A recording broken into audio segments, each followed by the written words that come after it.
Business is booming, but you know what really helped? Xero, the accounting platform for small businesses. I used to think unpaid bills were just part of it. Ugh. But batch payments? Wow. Automated accounts payable? Even better. All in one place. That's a big one. And I can keep track from my phone while I get the job done. No bills in sight. What a life. Do right by yourself and your business and search XERO for your free trial. Conditions apply.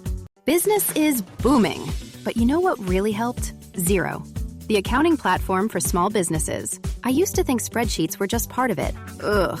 But real-time cash flow? Wow. Invoices that chase themselves? Even better. Books that automate? That's a big one. And I can keep track from my phone while I get the job done. No spreadsheet in sight. What a life. Do right by yourself and your business and search XERO for your free trial. Conditions apply.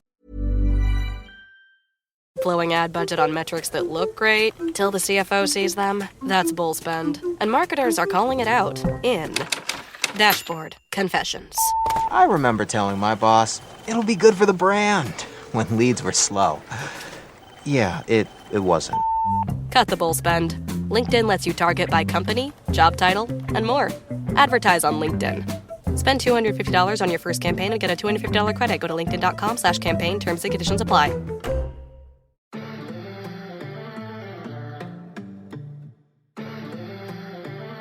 Hello, everyone, and welcome to Tech Magic, the podcast show where we journey to the heart of technology.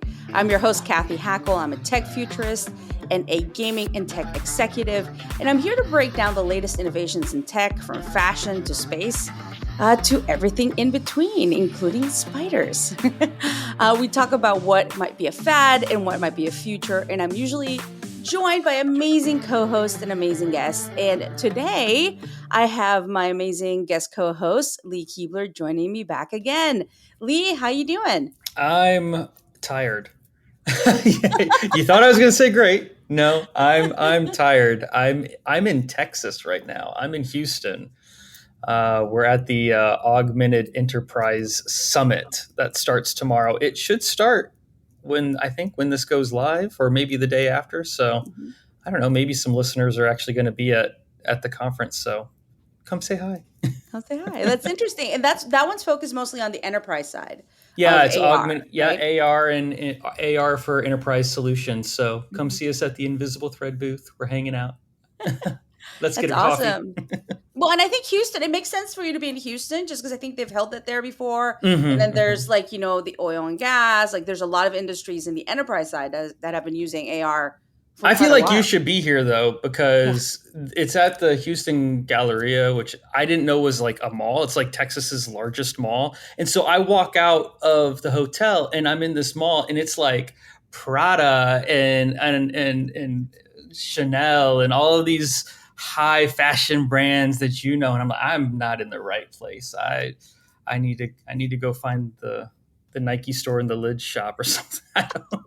Well, I did many shopping trips to the Galleria, when I went to school in Texas, in Austin. So we would go to Houston for shopping. So I'm glad you're there. I mean, I wish I was shopping for sure. I'm not. I'm actually back home in DC after an amazing week on the West Coast. I was at the Wall Street Journal Tech Live event. I mean, it was it was amazing. Sam Altman from OpenAI was there. Oh my gosh, everyone was there. What was the best thing? What was the best thing you had as a takeaway from that? The best thing I had from it, I mean, I feel like almost every panel was about AI. And the conversation about AI, I think for generative AI, has just taken over the headlines.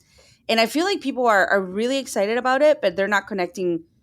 They're not connecting different technology trends together, like this convergence that you and I have talked about a lot. So they had a couple spatial computing questions that came up.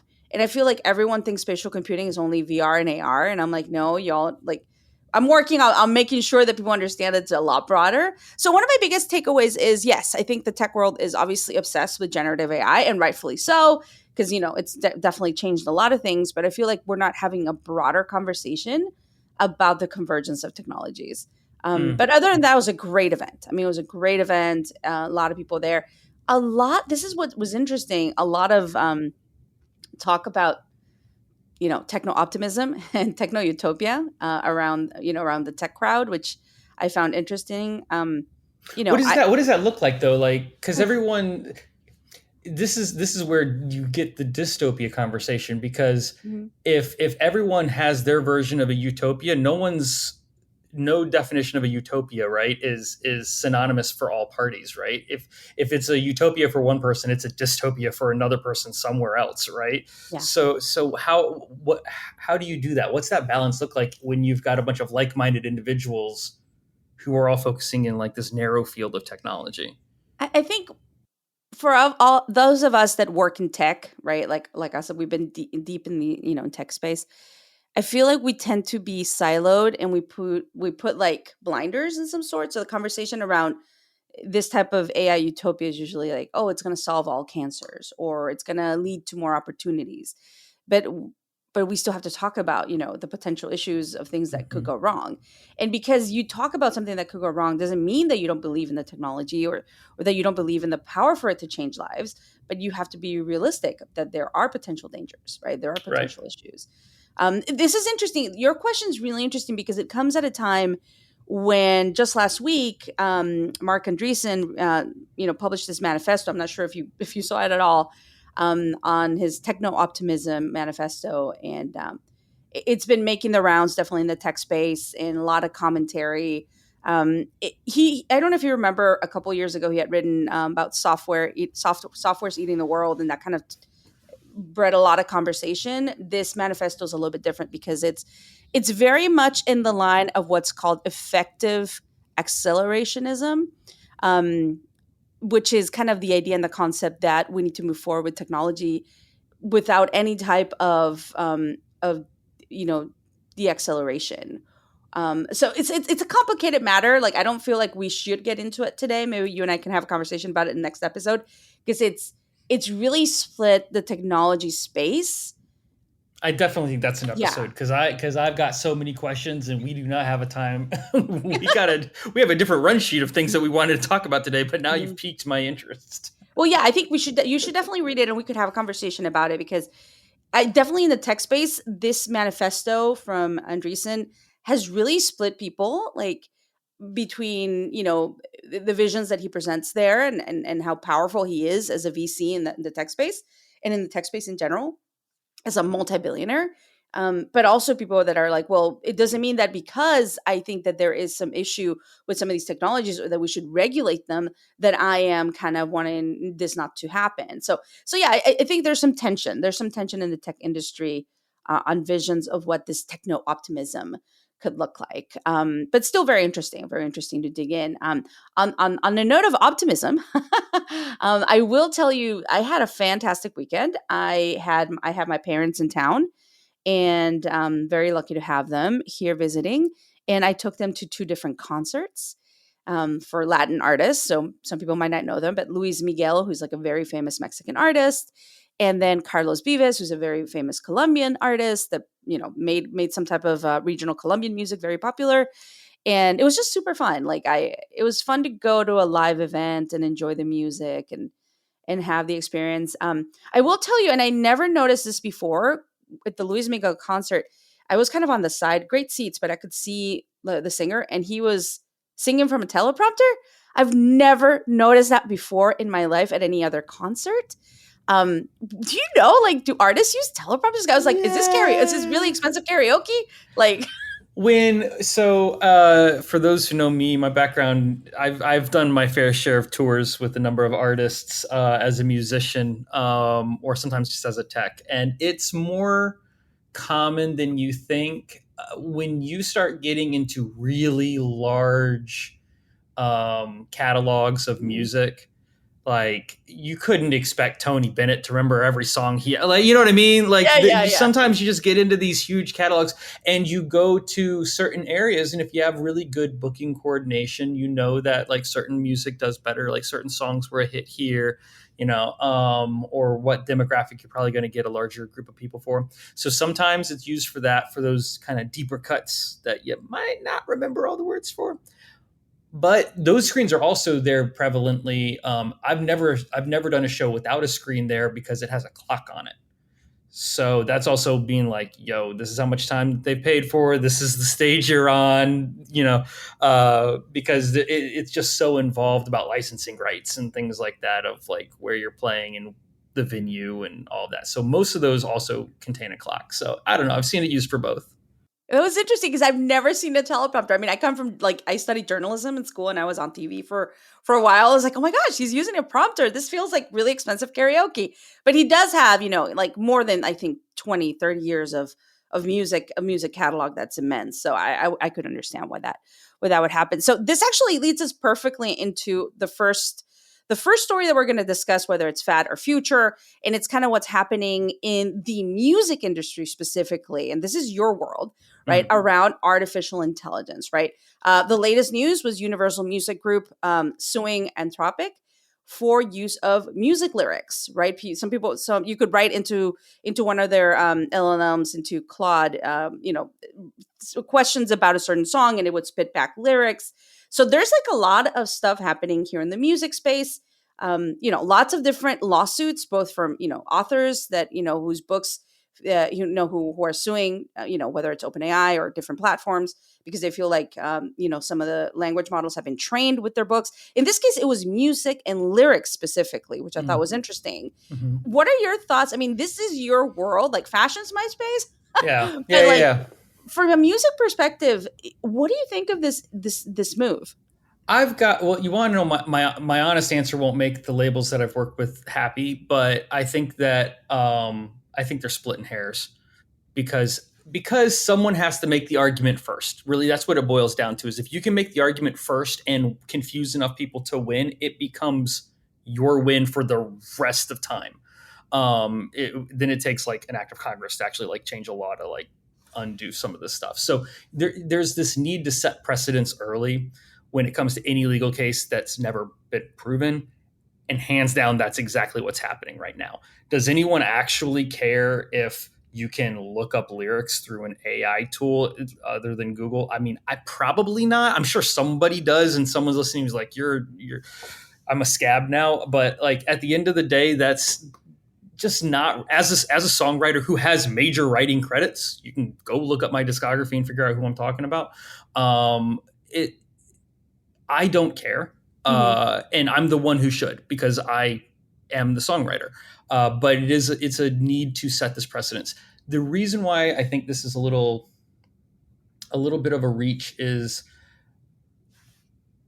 how many songs are like, go back to like listening through songs from the 1950s, and how many songs are the same blues riff with a different drum backing and slightly changed yeah lyrics about your girlfriend, yeah hold my hand, yeah.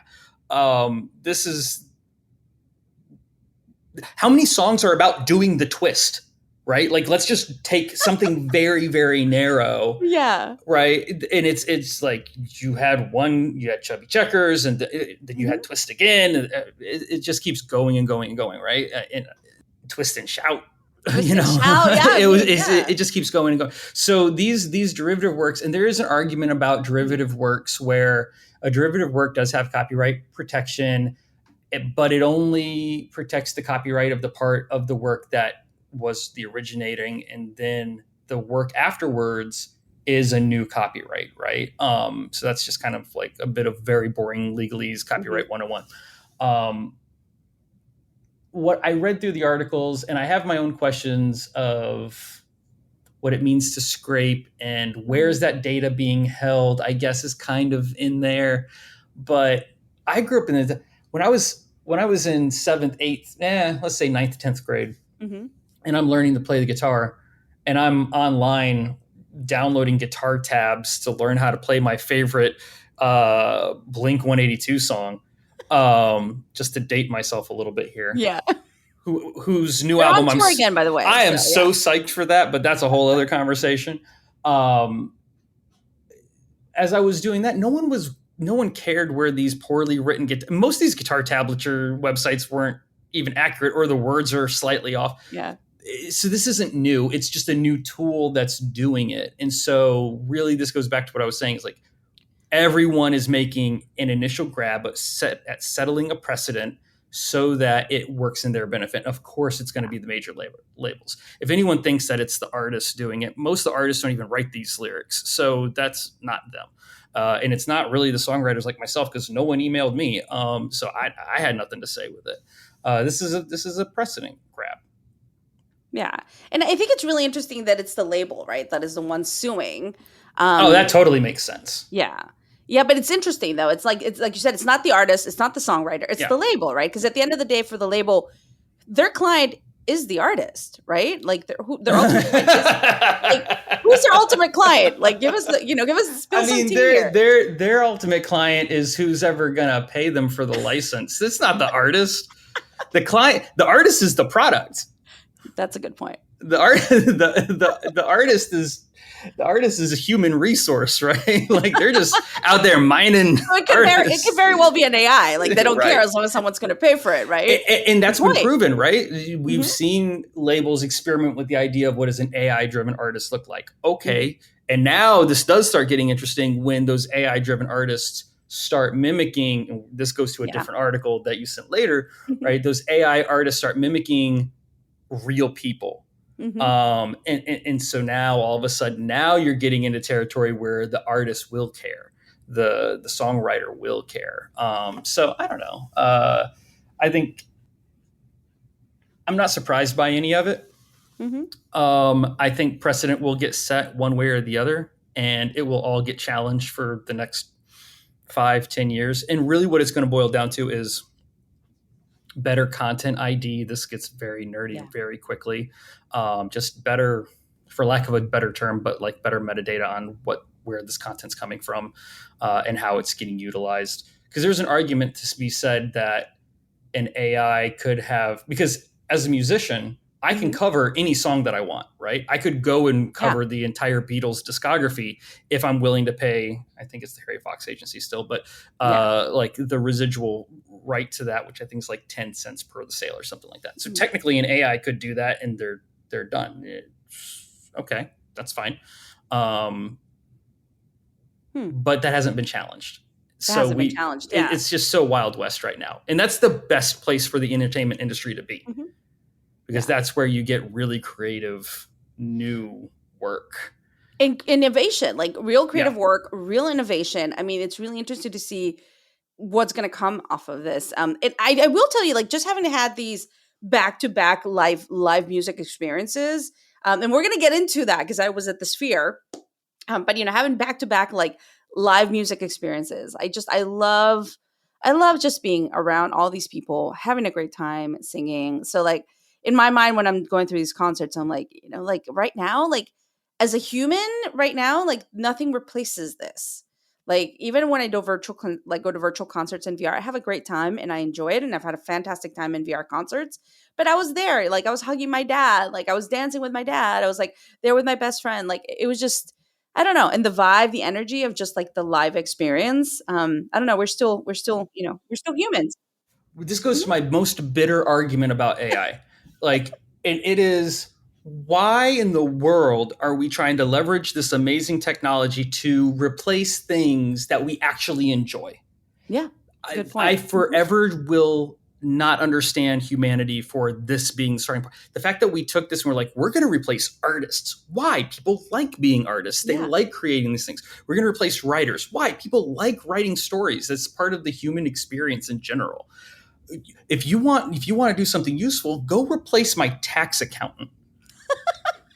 That is so true. Oh my gosh. I do love Brittany. I do love you. I don't want Brittany to be replaced.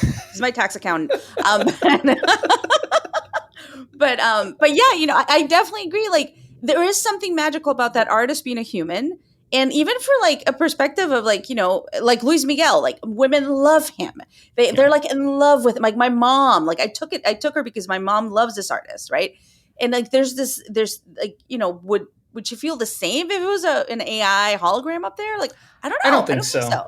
I don't think so. And I think this is why I'm not too worried about it replacing the artistry of it all, is because what makes art is the flaws. And as that continues to get ironed out, like it's the purposeful flaws. They use this combination of language to speak to me about a life experience that resonates, as opposed to a computer. Your love lost, I'm not sure you can relate to heartbreak in the way that that someone does. So that kind of bleeds really well into kind of like live performances, kind of what's happening in the space. Music, tech, gaming all kind of come together. So it's all the same thing. I've been saying for ages that video games have turned into performances. 100%. I get the weirdest eyebrow raises when I'm talking to like OG guys who've been in this industry for a long time, and they're like, "What do you mean video games are performance?" I was like, "Well, define a performance, then define a video game, and realize that video games don't just sit on a shelf."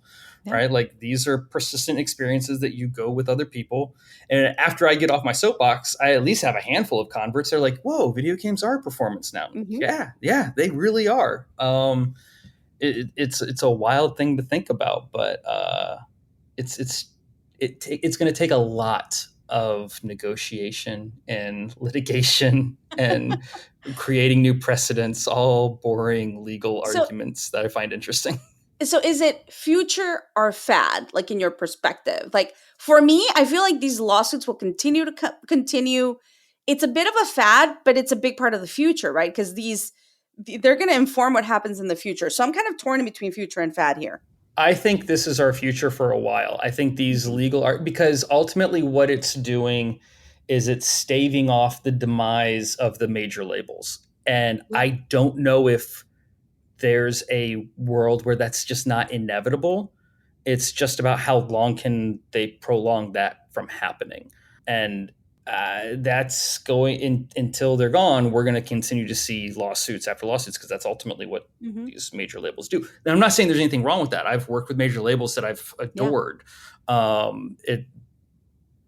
the slow growth of the indie music creative tools are getting a lot more easy to use.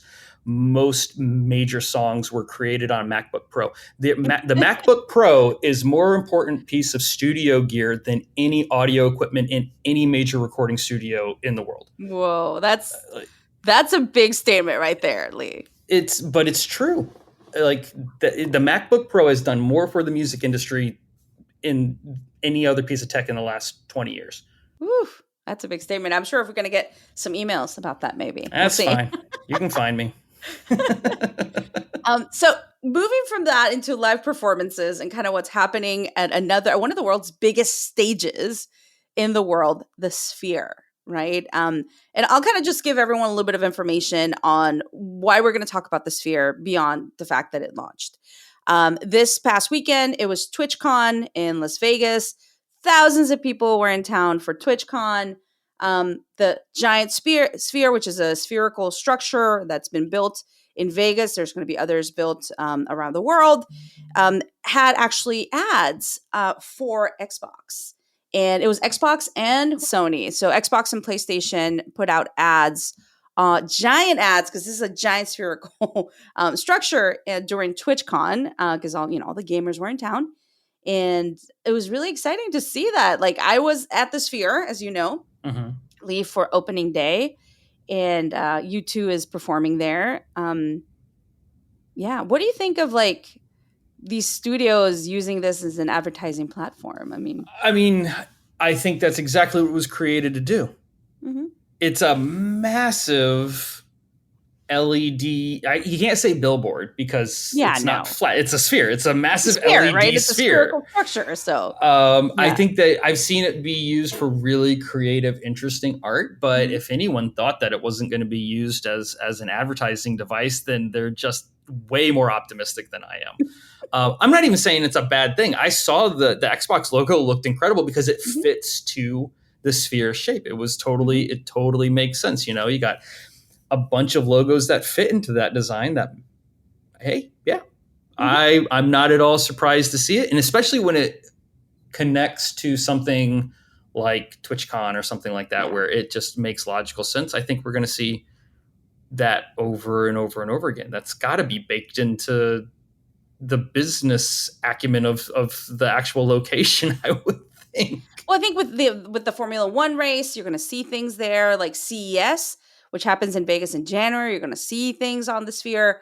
All eyes are on the Sphere right now, so very smart, I think, for them to use it as an advertising, So I haven't been to Vegas since it opened, so I don't know from a Strip perspective what the impact is, but you have, like, what is the visibility of the Sphere from anywhere? I'm sure from an airplane it looks incredible, but when you're like in Vegas proper and you're on the Strip and you're like over by Bally's or at Harrah's Casino or something like that, is there just this looming neon sun in the background just glowing in the horizon? It depends on where you are on the Strip, right? It depends where you are, like, because this is really close to the Venetian and Palazzo. You can actually walk. There's like a walkway to get there.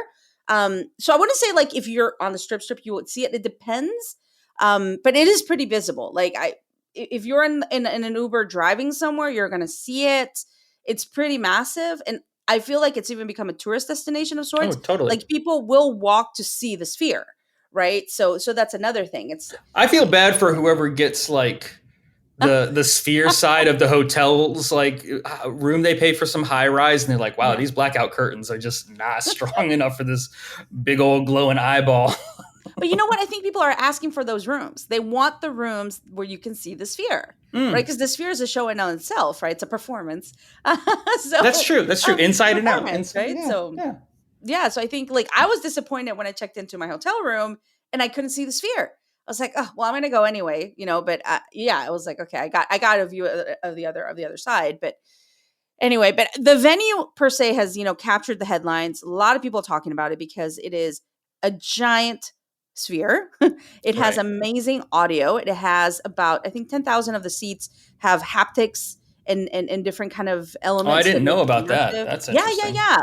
It's, and the sound is amazing. I mean, the visuals, you and me, like it takes a lot to impress us at this point.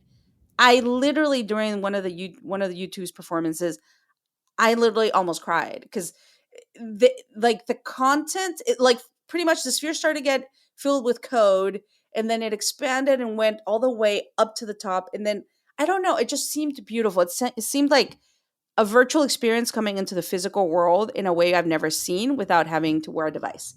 And this was happening in front of me, right? For me, it was an interesting experience because a lot of people were there for the Sphere, for the venue. A lot of people were there because it was U2, right? A lot of big fans. But there were certain moments during U2's performance that they were not the attraction. It was the venue. That was my question, is like, when you get an ego like Bono in there and who's like, you know what I mean? Like, that's the front man of all frontmen. And all of a sudden you're outplayed by the venue itself. I do wonder what happens emotionally in that moment for the artist. Well, I think they know. I think that they know because they balanced the performance, and like the songs were tied to different things on the screens, right? And some of them took full advantage of the spherical structure and the technological capacity that this venue has. And at other times, it literally was very subdued. There was a part where it was very barely any use of the screens, right? So I think that it was a good balance from overwhelming everyone with the technology, which is what I would have loved to have seen, right? Because I'm like, I'm good for that. But most people would have been like, this is too much, and balancing it. So I think that other stars that are going to show up, and by the way, U2 just extended. They extended to a couple more shows. Yeah. So that's really exciting. But I think more artists, when they come, they're going to have to play and find that balance between I am the singer that you're coming to see with this is the technology that can at times be really exciting, could be overwhelming for certain people. But yeah, I mean, it's a one of a kind, very expensive venue. It's got to be expensive to program for. So is there a life after performance, right? Does that content get to go live somewhere virtually where other people or is it just it's burnt, it goes into an archive and you're done, Well, I hope it does go somewhere, because some of these effects are like the experience of being there.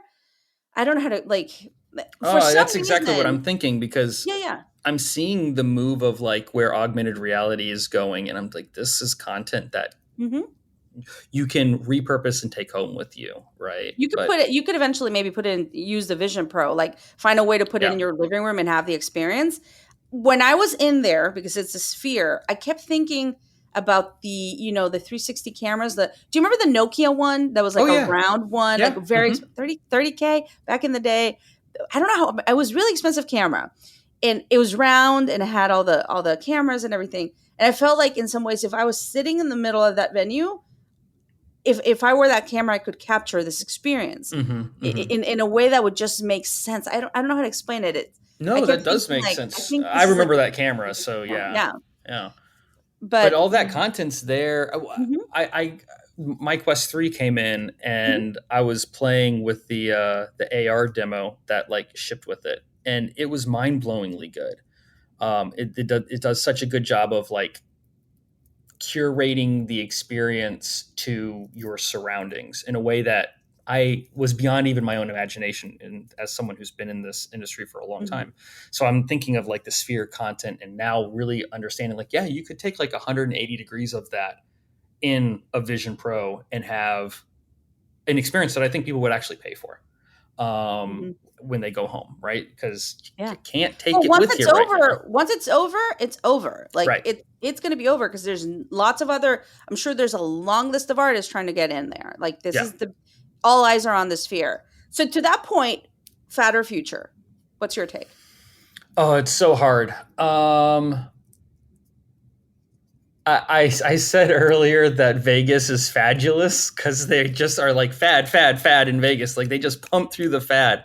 I think if they can find a way, like you said, the content does turn off, but maybe there's like a repurpose for it. I think that drives it towards future. Otherwise, it's just a very unique destination location, which is totally viable, but I think big. And sometimes big means small. Yes. No, I agree. I'm with you. I feel it's future. Like it might seem like a fad to some people, but having been there and experienced it myself, I said, there's something special here. This is a different type of venue. This is a different type of experience. There's a premium definitely assigned to that type of experience. I think my only question, like Vegas in general, I think is having a hard time keeping younger people going to Vegas. If you've got a very set group that returns, right? You're a return customer. Do they go every time? Depends on the artist. Right. If you have Taylor Swift, and then you have Harry Styles, and then you have Beyonce, and then you have like all these like, if you look at the economics of Taylor Swift, like if they do something Taylor Swift can do a performance on a moon, people are going to figure out how to get there. Like that, it doesn't matter what you do. Doesn't matter. Yeah. So I think, from a younger perspective, like bringing like F1, Formula One, like I think they're trying to do things to appeal to a younger audience.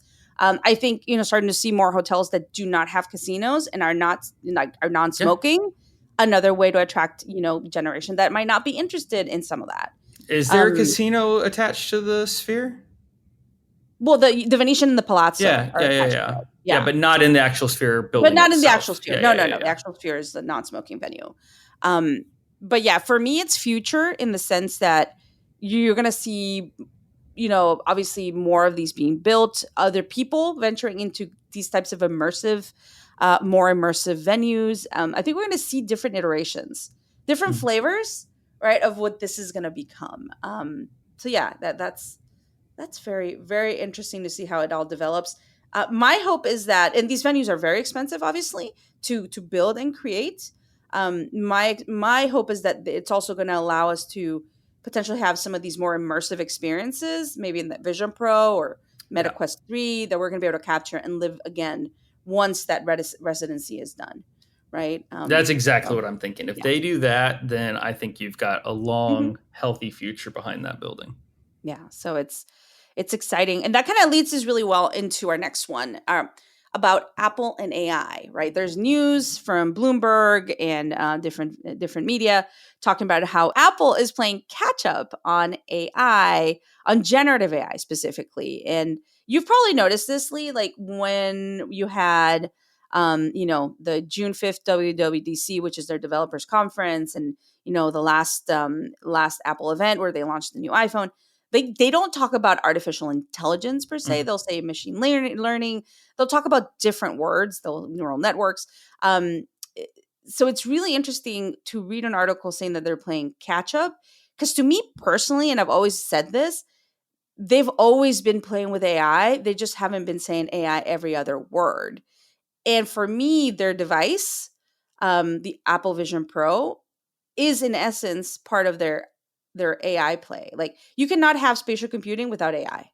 Like, in order for the world to be meshed and everything, there needs to be a lot of sensors. There needs to be computer vision. There needs to be AI scanning the room. So as much as I feel like maybe the conversation is because it's generative AI and in everything, I don't feel like they're necessarily playing so much catch up. They've already been in the game. They're working on a new Siri. Like, what are your thoughts around that? Because to me, it's like, I feel like we're not really thinking in the broader terms. We're just very focused on generative AI. I think they are playing catch up in a way. The new iOS launched with this ability, and it's really hidden inside of your accessibilities of being able to voice print your voice so that people who need that type of technology, and they saw it as a accessibility type tool, could have your voice kind of set into the phone to speak for you. It's neat. But it doesn't hold a candle to the type of things that like 11 Labs is doing right now. And 11 Labs is not a big company. They're not hefty backed. They're definitely not Apple. They're not even on the same planet as a behemoth like Apple. So in that sense, Apple is that guy. They got to do a little bit of catch up because they just destroyed Siri on basically a GitHub repo. So there's a lot there to unpack if you think about it from that perspective. To me, Apple's already always working with R&D teams behind the scenes on something that we don't even know. Like, that's true, but I think they perfect is what they do. You know what I mean? Like Apple doesn't really. I'm going to hate mail for this. Apple doesn't innovate. It doesn't. Okay, I don't agree with you, but okay. It doesn't innovate. Apple perfects, and it's more important. Both true in some ways. Everything that we see come from Apple, it has been done at some level. Not done as well, but it's been done. And it is even going all the way back to the iPod. We had MP3 players and they all sucked. And Apple perfected it with the iPod, right? We had smartphones. Apple perfected the smartphone. So the that's watch. They perfected the watch and the AirPods. I know they didn't have the first watch because I worked on that first watch and they perfected it and ate our lunch. Like, that's just the way it is. When I say Apple doesn't innovate, that's not a bad thing. They perfect. And that you could even say that about the Apple Vision Pro in some ways, right? I absolutely Meta's been working on it. Especially, I worked at Magic Leap. They were meshing the world before Apple was meshing the world. But I do think they innovate. Like, I don't know. I never second guess them. Like, I feel like there's always these large teams working on something that we don't even know. I don't know. And I believe that that's true too. And they can catch up faster than anyone because they can pay for the fastest shoes on the planet. So they'll get people up and running to bring this type of technology into it. But even when Apple Maps came out, it could not compete with Google Maps. And when you had things like the voice recognition for Siri versus the technology like Hey Google, when those two technologies kind of launched at the same time, Apple had a really hard time with accents. Now they overcame it and they perfected all of that. But Google had a little now with bit AI, better. we can all speak any language. And now we can speak any language. And so it's one of these things where, am I worried about, is this a bad thing for Apple? No, it's never been a bad thing for Apple. No. They're gonna look at someone's homework and then figure out all the questions they got wrong, and then they're going to get those questions right, and get extra points. And get extra points. They're going to get extra points. So it's all good. It's all good. So, all right. So future or fad? Like, to me, Apple's part of the AI future. There's no question about it. Yeah, it would be foolish to bet against them in this. This is not even a hiccup. I read the article and they're like, oh, they got caught with their, I don't think they said they got caught with their pants down or anything like that, but it was something akin to that. And I was just like, no, that's overstating. This is very par for the course on how Apple rolls out technology from my experience with them. And I think that they're going to hit a home run. I'm not worried about it. I'm not worried about it either. All right. So we're going to go on break. And then when we get back, I'm going to have an interview with my friend David Armano, who works for Soul Machines. We're going to be talking about AI, which seems to be a topic we're talking a lot about during this podcast. We'll be talking about AI, but also David's perspectives on the future of work and when people tie their identity and their, to their careers and to the employers that they have. He has some really interesting perspectives. So when we get back from break, we'll have David Armano and then a special new section called Dispatch from the Fringe. This message is brought to you by Warner Brothers Discovery Advertising. And this is more than an ad. This is an invitation to be part of the stories the world can't stop watching, to connect with moments that dominate the conversation, to participate in culture, not just advertise around it. With the most sought-after IP, passionate audiences, and an advanced AI-powered foundation, WBD Advertising transforms attention into influence and impressions into outcomes. This is innovation. This is impact. This is opportunity. This is Warner Brothers Discovery Advertising. Visit advertising.wbd.com to learn more. Blowing ad budget on metrics that look great till the CFO sees them? That's bull spend. And marketers are calling it out in Dashboard Confessions. I remember telling my boss, it'll be good for the brand, when leads were slow. Yeah, it wasn't. Cut the bull spend. LinkedIn lets you target by company, job title, and more. Advertise on LinkedIn. Spend $250 on your first campaign and get a $250 credit. Go to linkedin.com/campaign. Terms and conditions apply. Business is booming, but you know what really helped? Xero, the accounting platform for small businesses. I used to think unpaid bills were just part of it. Ugh. But batch payments? Wow. Automated accounts payable? Even better. All in one place. That's a big one. And I can keep track from my phone while I get the job done. No bills in sight. What a life. Do right by yourself and your business and search XERO for your free trial. Conditions apply.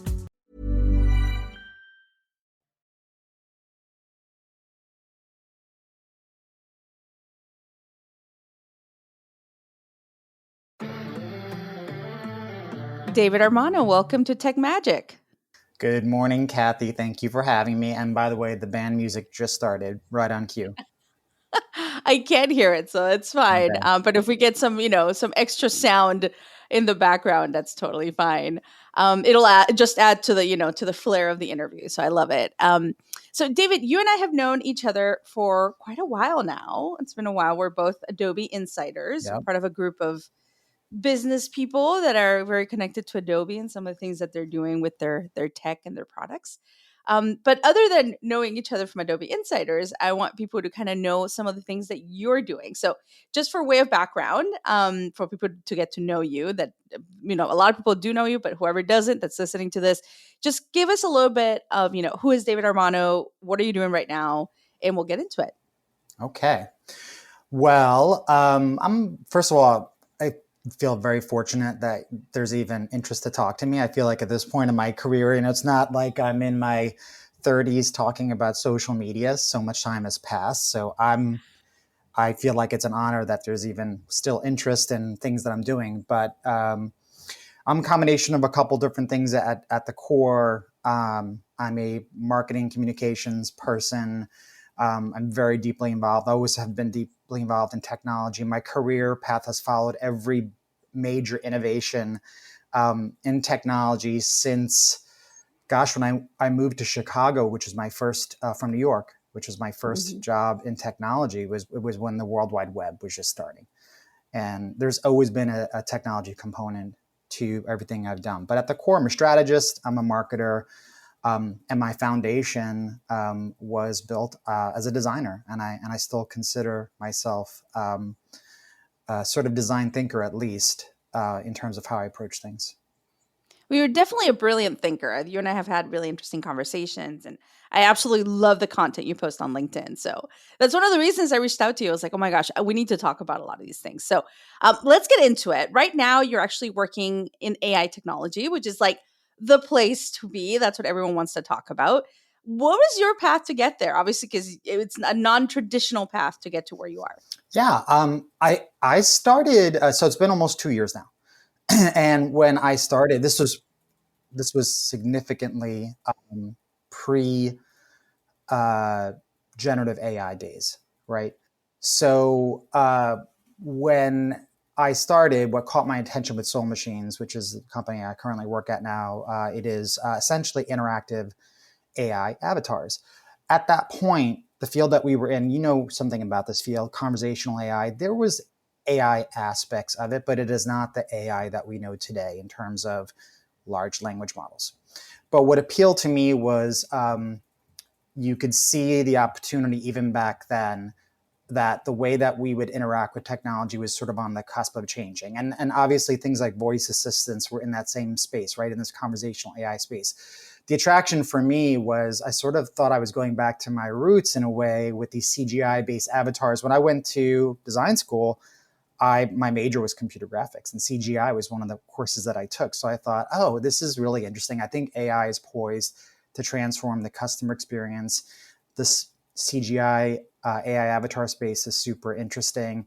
And then the big AI large language model exploded in, what was it, December of 2022, right? On the cusp of 2023.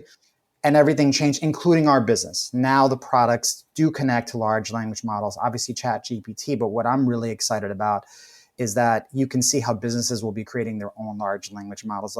They'll be training and using deep learning and machine learning on their own data sets. So we're in for some super interesting times. It is a crazy time to be in AI. I mean, you chose, in a serendipitous way, you chose a great time to be in the industry. My friend Allie K. Miller always says that it's the best time to be in AI. So really, really exciting. So you mentioned that you are a designer, right? Your career, you started off as a designer. How much does that continue to influence what you do today? I did, and I do think it influences it significantly. I think at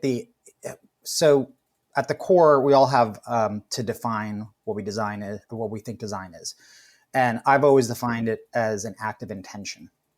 I now do a newsletter, and it's purposely named David by Design because that was doing two things. One, it was sort of giving a nod to, I'm going to go back to where I started in a lot of ways, but two, design as an intentional act.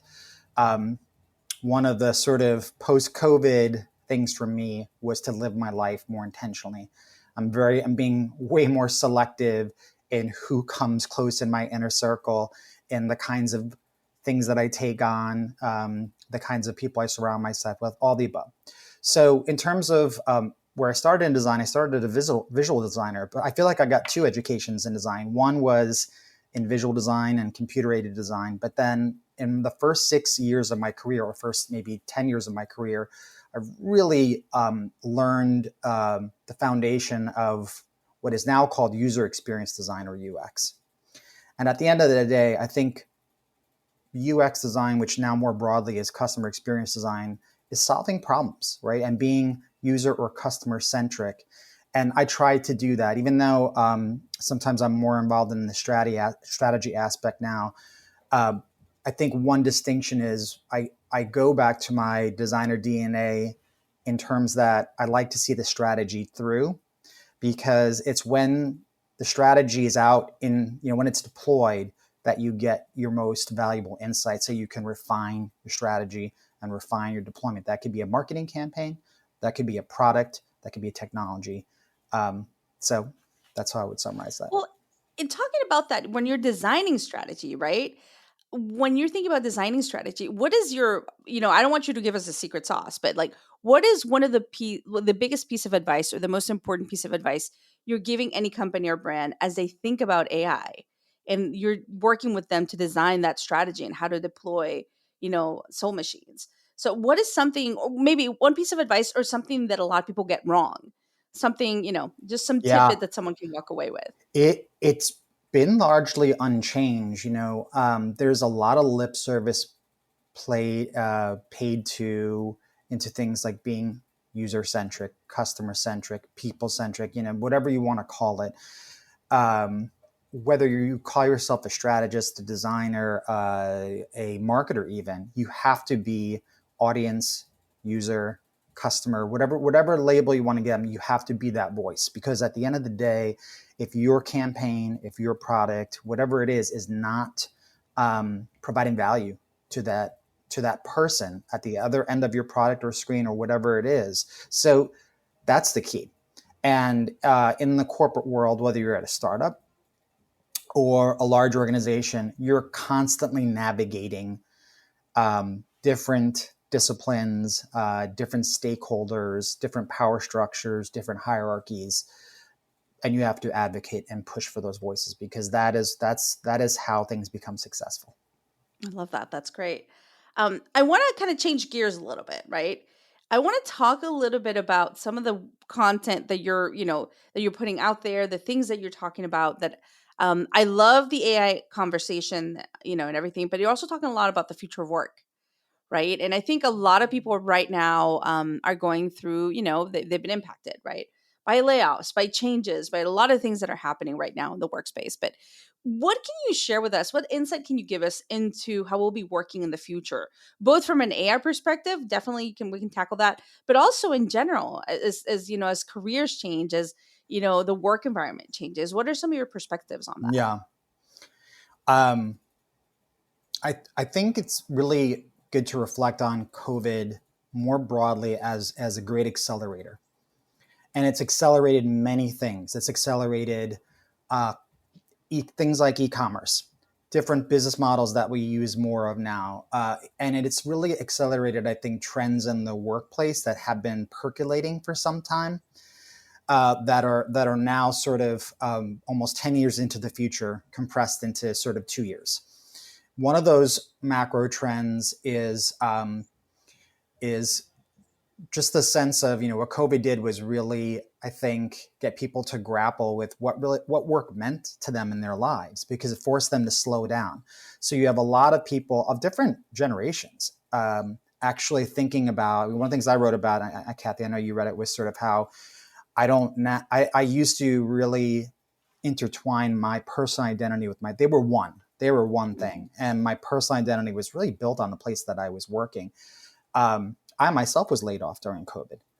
And that was it was the first time ever in my career. And so that changed how I looked at a lot of different things. And there were many other experiences that I had during COVID. I think we all went through our things during COVID. Yeah. So I think people are reevaluating their life priorities.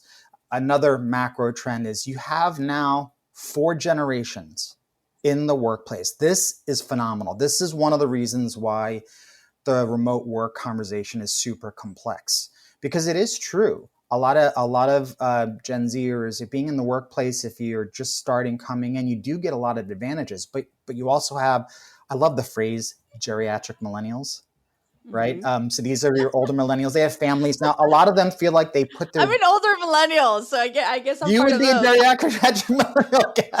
It's I've heard. I would love that. Yeah. I just call myself an older millennial. I'll go with that. But yeah, but you have what's actually, I think, the biggest part of the workforce now. Many have families, and many of those millennials now really want that flexibility. They're not at that early stage of their career. So you have Gen Xers like myself. Who the heck knows? But we're super adaptable. And then you have boomers who have always worked a certain way, and I think they're the ones really struggling with some of these dynamics. So it's super complex, and I think this is one of the reasons why employers are struggling, because there's not one single answer. Hybrid doesn't make anyone happy, but that's the definition of compromise. Yeah. That's a good point. It's really interesting because there's this discontent, right? There's this tension right now happening. It's like, what is the right way to work, right? Yeah. And no one knows. Like this is, especially mentioning all those all those demographic groups in one place, and then as you look towards towards a couple of years, and you've got Gen Alpha coming in. That's like another added layer of Right. complexity. Yeah. I don't know. And Like, have you then- given any thought to that? Well, and then throw AI into the mix, which I've been using the tools and spending a lot of also brain time. I think the people who talk about AI in terms of referencing sort of what's happened to the blue collar world over the past decades in terms of automation, they're the ones being honest. And so AI to the white collar world is what automation was, mechanical automation was to the blue collar world. The United Auto Workers who are on strike right now, by the way, there's another reason for that, economic conditions. But when you look at assembly lines, there are robots on those lines, but there's also people, and there's people working alongside robots. And that's the future for the white collar workforce as well. That does mean some jobs won't exist. That does mean you may need less writers. You may need less art directors. You may need less. I love it when CEOs say, AI can replace my job too. I'm like, no, stop it. CEOs right now realize, you said the word tension. They know that tension's in place. They want to be seen as one of the workers. So when you talk about Gen Alpha, these large language models, these AI jobs, they do entry-level job tasks very well. So we are entering a future where I think the entry-level job opportunities, there'll be less because it'll be more efficient because of AI. And that in itself breeds discontent, right? Because you're already seeing in parts of the world like China where like youth unemployment is massive, right? And that just presents a whole problem in itself. What is your advice, right? And I kind of want to get back to kind of that future of work and like what people are going through right now. What is your advice as someone that went through a layoff? And I did too during COVID. It really impacted me, and I had tied my identity into the company I was working with. But what is your advice to the people, that in our, and across the industries that are getting laid off, especially those white collar workers, right? What is your advice to them right now? What can they do? What is a smart thing to do at this point? That's a great question. It's interesting timing for that question, because we've seen when there was the Great Resignation happening, and all of a sudden, so many employees in the white collar world had multiple job offers and all these opportunities, and now it is not like that. And so I think the you have to realize that your employer is always going to have leverage. But I think the thing to resist is employers like to use different kinds of things. We're family here, right? I know we've heard this. I know people have talked about it, but I do believe that really the true reality of work is that it is transactional. But when employees don't realize that and they buy into, well, this is my life and this is everything and this is my identity. When they buy into that, what they do is they make the value exchange lopsided. And so they're giving more to the employer than the employer is actually giving back, because the employer will do whatever's right for the business. They will, look at spreadsheets and say, we need to actually clean off X amount of percent. So I think the single most effective thing that you can do if you're working for a company is do your job well and do the things that it takes to move ahead. But two things: one, divest your identity from it, and two, yes, do some things on the side. If you need to, that don't conflict with your work. Your dog doesn't approve of that. And my dog says he agrees. He's like, yes, that was translation for divest.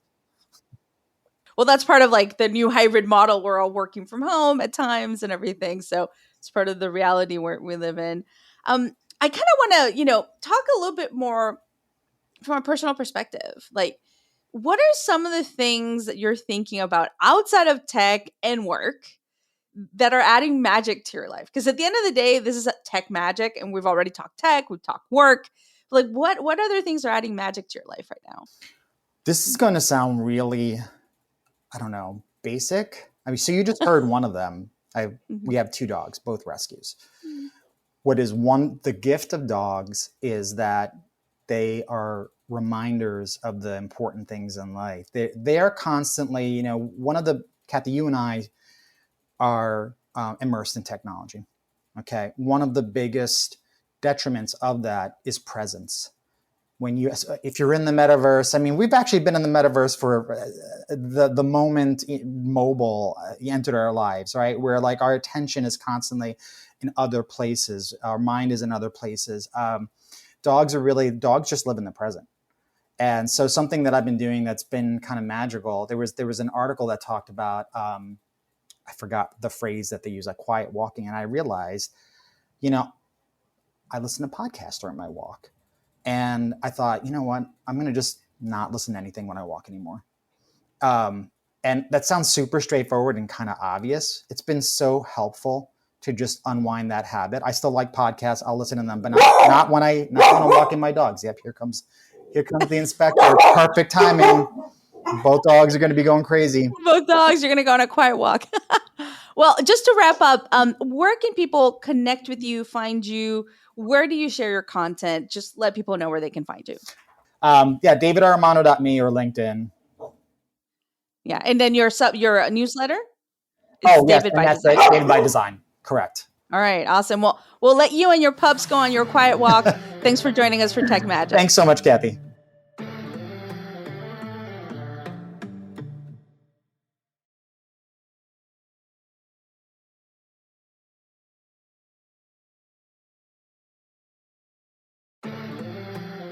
All right, so that was a great interview with my friend David Armano from Soul Machines about the work they're doing in AI, but also his perspectives on the future of work. And Lily, I know you have done work, with Soul Machines. You're a certified AI writer, conversationalist. What is it, Lily? A certified digital conversationalist. Amazing. And Lily, who is joining us today, is our producer extraordinaire here at Tech Magic. She's joining us for a new segment we're launching called Dispatch from the Fringe. Very excited about this new section. Lee, are you excited about it too? Considering Lily's one of my favorite people, yes, it doesn't even matter what the segment's about. I'm just glad Lily's on. That's enough for me. Fantastic. So, Lily, what do you have for us from the Fringe? What is one of the weirdest stories you've seen in the tech space? All right. Well, in the spirit of Halloween, I had to pull up this story about scientists who modified silkworms to produce bionic spider silk. So in this story, researchers used CRISPR gene editing to produce super strong spider silk fibers from common silkworms. And this is a revelation because silkworms are the only animal protein fiber commercially produced on a large scale because they have low production cost.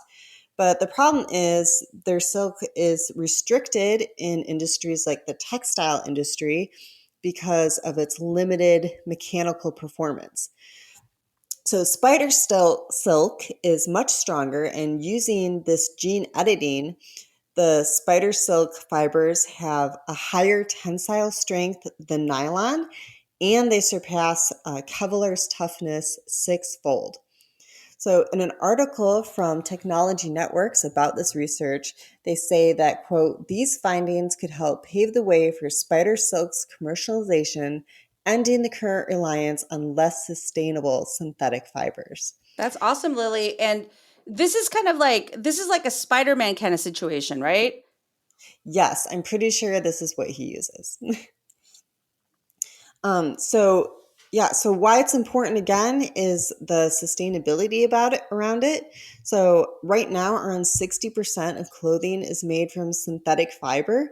So this way, the bionic spider silk can reduce those efforts in clothing and fast fashion. And this type of spider silk can even be used for like surgeons, creating stronger and better sutures. That's my dispatch from the Fringe. All right, Lily. Well, thank you so much. That was really, really interesting and perfect timing for Halloween. And on that note, Lee, what are you going to dress up as? Are you a Halloween fan? I'm a huge Halloween fan, but I only have one costume, and I know you can guess the costume. I don't know. Are you dressing up?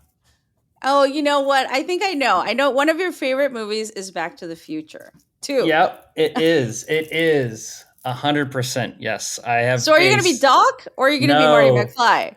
Great Scott. Einstein, the dog. No, I'm no, I'm kidding. No, I'm gonna do Marty McFly every time. I love that.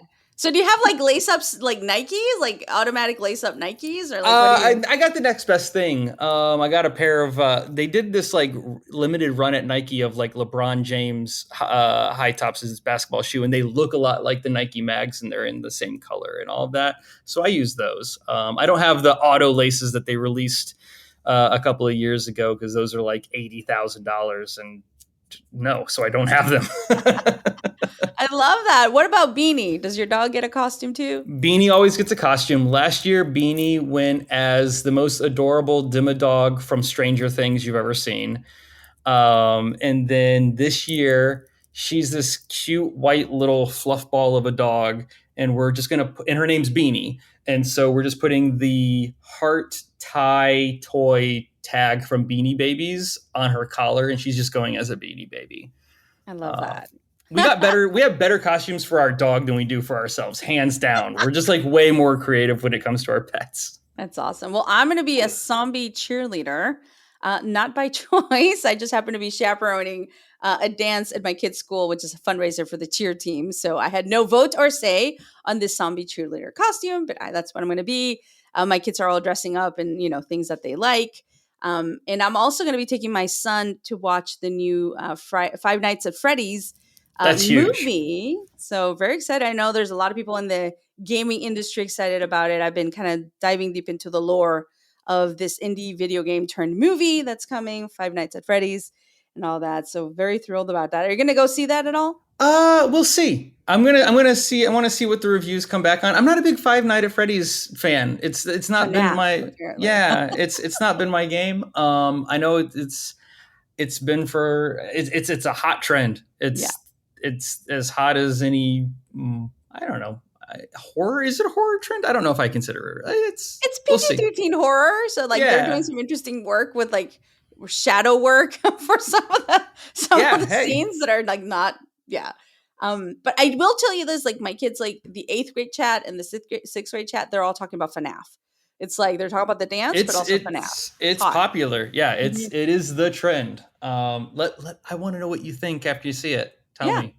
Okay. We'll talk in our next Tech Magic. So just want to say thank you to our producer Lily for joining us for Dispatch from the Fringe. And Lee, thanks for joining me as co-host.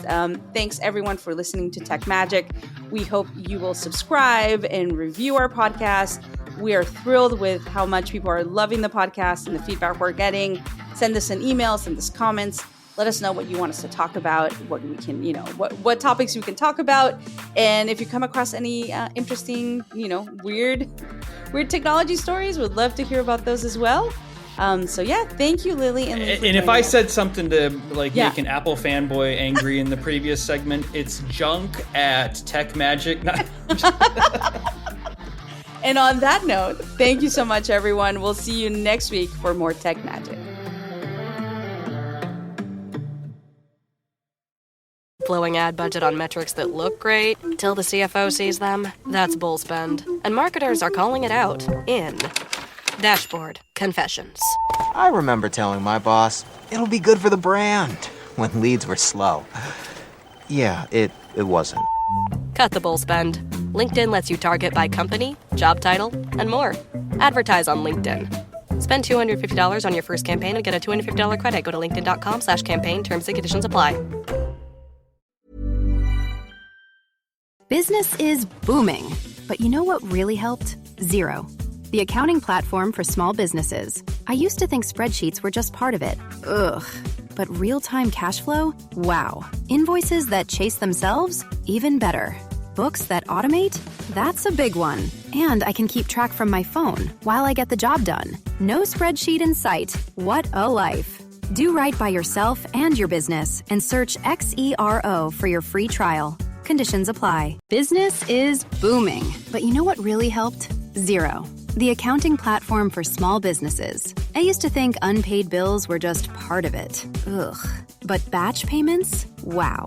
Automated accounts payable? Even better. All in one place. That's a big one. And I can keep track from my phone while I get the job done. No bills in sight. What a life. Do right by yourself and your business and search XERO for your free trial. Conditions apply.